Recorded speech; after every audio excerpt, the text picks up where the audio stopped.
vidéo, il regarde. Bisous de Léa Navé Massassi. C'est mon conseiller. Hein.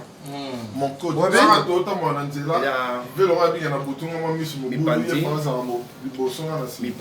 Depuis Natongo, montage de Silité, c'est le plateau aux Andénes. Et puis le témoin.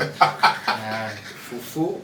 Ma sang n'arrête pas de tout le coiffé. Alors, il y a pas un demi na foi parce que mon âge c'est ça. Moi, ça m'a été pour un béton. Bon, moi, je les mots de tout au coco.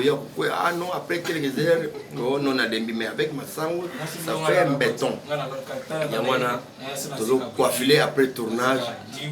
Donc, tout ça, il est bien quoi. Tout ça, il a ma béca. D'être là, là, aux autres tando, aux appuis. Parce que moi, je suis là, il a mien.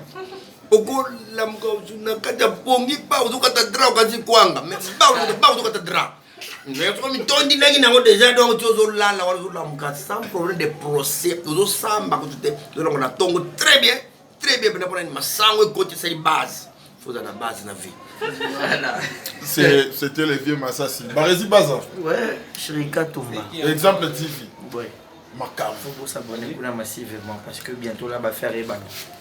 On a tonton Moulouba, non, c'est un slogan, ouais. On a émission, tout qui est dans le bongo. C'est de l'originalité, quoi.